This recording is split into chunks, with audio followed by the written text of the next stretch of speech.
What are you going to do in life? This is the most annoying question which many people ask us when we are in the state of transition, when we are deciding what we are going to do in our life. But the question what we are going to do in our life is not so easy. We will be in many confusions. We want to do this, we want to do that. We'll be in the middle of many things.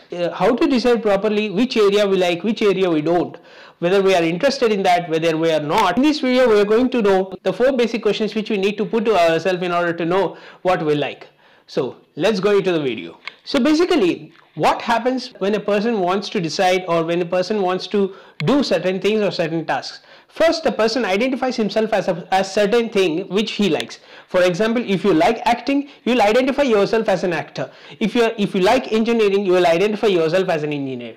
So the first process that happens is the identification in the process of selecting what you like. In the identification process, there are 2 types. One is introjection and another is integration. In introjection, what happens is we'll base our decisions on social egos and other people's decisions, other people's views. For example, if you want to go and do a certain job, we'll think whether we'll get respect from other people if we say that we're doing that, whether we'll get a good salary. All these extrinsic factors we'll consider when we are in the path of introjection. When we are in the introjection process, we don't own the process. That means we don't feel responsible for what we are doing. We'll just see it as a task and we do it. That's all. And when it comes to integration, when we go into the task, we own it.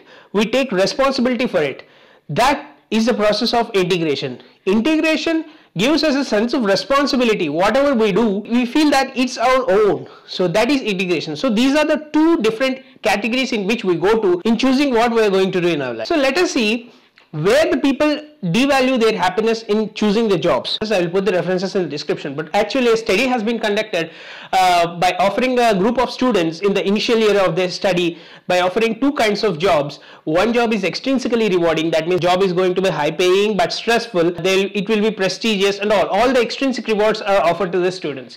The second kind of job that was offered to the student was intrinsically pleasing, that means they are offered the job in the areas what they like. So these are the 2 options that were put before the students, and the majority of students chose intrinsically rewarding jobs. That means they want to choose in which they are happy doing instead of the jobs that are highly paying or rewarding or etc. So that is in the initial area of study. And when the final area of study, that means when they are in the heat of interviews and all, again this questionnaire was put before them of 2 types of job interviews, whether they are going to select the extrinsically rewarding or intrinsically rewarding. Majority of people has chosen extrinsically rewarding tasks. That means they are going to forego the happiness for the money or extrinsic rewards that are going to get. Professors has got doubt that maybe they are going to study for a little amount of time, maybe they are going to accumulate the little rewards, and after that they are going to shift to the careers where to the intrinsically rewarding jobs. So this is what the professors got doubt. So they have again conducted the study on 2 different kinds of students, where one was extremely in need of money.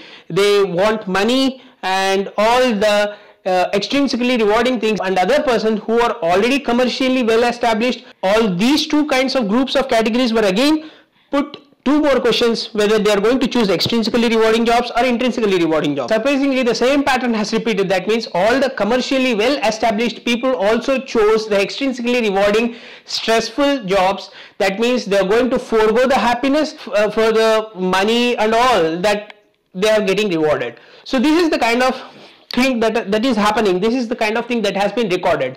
So why we are going towards the extrinsically rewarding jobs? That means we are insecure about ourselves. We are insecure about our lives, what are going to happen. But a study has revealed that higher the rate of happiness, higher will be the success rate. That means if you choose the intrinsically rewarding job, eventually whatever you like, whatever you want in your life, that means all the extrinsically rewards will follow you along with the intrinsic happiness. What is the better choice according to the study, or what is the better choice means you have to go where your happiness leads to. In the book Callings and Purpose of Life, a chart has been shown, the process in which you need to follow in order to select the area, select the field that you need to continue. The chart will be like this. Here the first circle represents the skill, and second circle represents appreciation, whatever you have got.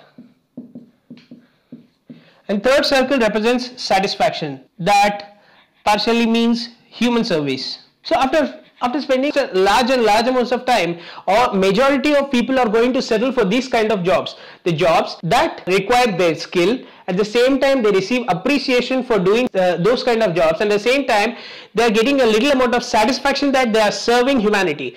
So this is the major area where major people are settling to. So this you can follow this kind of pattern, or you can make this kind of choice, so that all the waste options will be filtered out, so that quality amount of options will be left out in choosing what you want to do in your life.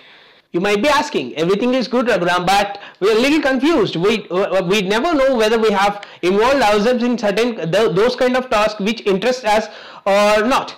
A professor has proposed the principle of flow. Flow means where you are involved in certain kind of task where you forget the amount of time spent in that.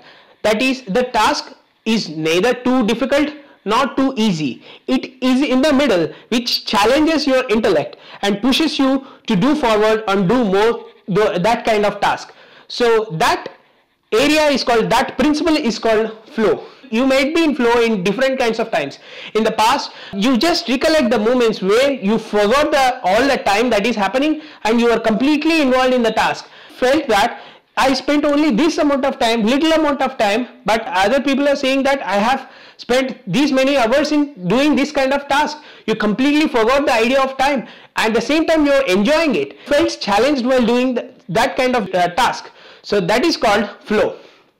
When you spend most of your time in flow, that is called passion. So that's the reason many people will tell you just follow the passion, but they won't explain you what the passion is.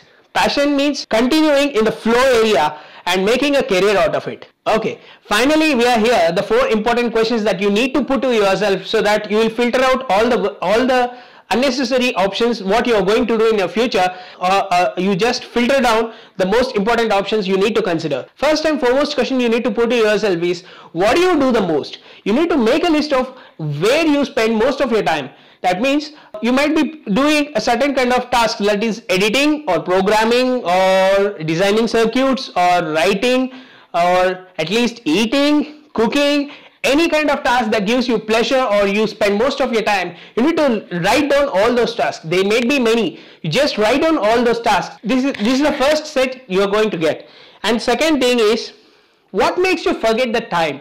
When you are doing that task, you completely forget the time. You just are completely involved in that. You just make a list of second list of those things. This kind of activity makes me forget time. I'm completely involved. I forget the surroundings. I don't care all the mobile notifications or whatever happens to me. I am just completely involved in this kind of task. You just make the second list of it. And the third list is, whom do you admire the most? That means among the people who you like, that means based on which you like that kind of person, based on the profession what they are doing, also depends upon your career choice, as the study says. So you need to make the list of the person whom you admire the most and his occupation or whatever the area he is working on. So even this kind of list also has the area which you like to work. And finally, the most important list is, where do you get the compliments from? You might be doing different kinds of tasks and you might be getting different compliments, but the most compliments where you get, that is the area you need to choose. So you need to make a list of the activities where you get the compliments from. You put these 4 lists before you and easily you will come down, or you will make a filtered list of the choices what you are going to do in your future. That is going to be the best list. Whatever you do, that is going to be the best amount of time you are going to spend on yourself. And my dear friends, what all I am going to tell is, career choice is not so easy. Career choice is going to be frustrating, and many people have said that. Even in Attitude is Everything, Jeff Keller said that career choice emerges out of frustration. You need to take little amount of pain, but the pain will be rewarding. That means next 40 years or next certain X amount of years you are going to offer to that kind of activity in your life. That is going to be a major portion of your life. So take time, spend few minutes. This is from the Smart Student Lifestyle. Subscribe to Smart Student to become the Smart Student. Thank you.